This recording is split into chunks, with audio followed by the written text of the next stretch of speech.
That's Charlie Mingus in Wednesday night prayer meeting. This is Tom Donahue at KMPX 107 on your FM dial. We're playing records until midnight. Our guests tonight are Jerry Garcia and Phil Lesh of the Grateful Dead, who have the #1 bestseller in San Francisco with their current Warner Brothers LP. They're shaking hands, but they don't have the money yet. You know, it's that kind of thing, right? And the album's done unbelievably well outside of town. I haven't checked your list completely, man. Are you going to play anything from it? No, I mean, we don't get a chance to tear it apart or anything like that and say, man, we can talk about it. Sure. Why did you blow that note there?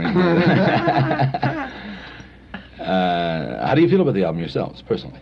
I feel like it's a turd. Yeah, not where you wanted to be. Well, no, it was where we were at the time. Yeah, right. Yeah. It's something we did. It's all over with, and it's... The next one certainly won't be anything like that one. No. Yeah. That one. Anyway. Yeah.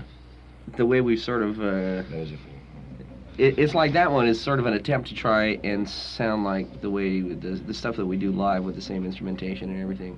There's not really anything unconventional for us in there. But that's impossible to do in a recording studio. Right. So we're not going to try and bother. We're not going to bother. bother doing that anymore. We're just going to, like, from now on when we go and record, since the first album is doing so nicely, we hope to let us have a lot of time in the studio, and next time we'll do a lot more studio stuff and try and get into that, which is a whole other thing. Because it's the whole problem of trying to take what live sounds like and put it on some kind of tape or disc or something. Yeah, but you can't do it in a studio. You might be able to people. do it if you could record a rock and roll band live, you know, at the volumes that we play at live, like at the Fillmore or something like that.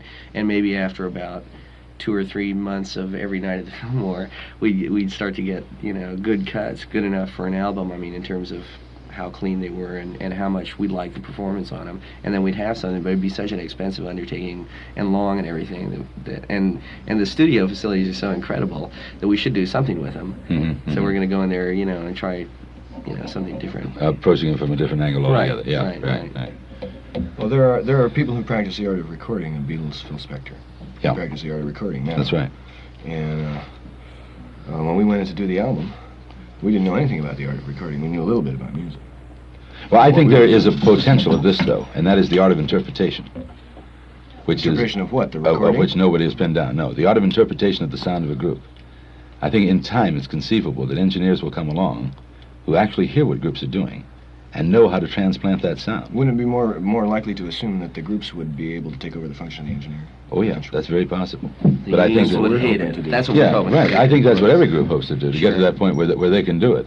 Right. Because you know, it remains another brain between you and what you want to do, and so it's a jump that you have to make into his head, and then out onto whatever's recorded. And I don't think it's ever been done successfully, really.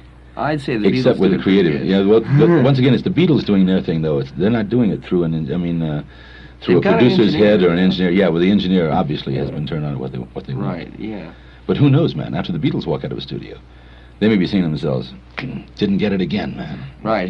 Because you don't know what they want, right? Right. Who knows? Sounds mighty good to us, of course.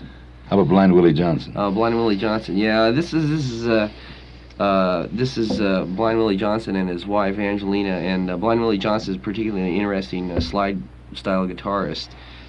He played nothing but sacred music during, I guess, the 20s and 30s and so forth like that, you know, on the streets and all.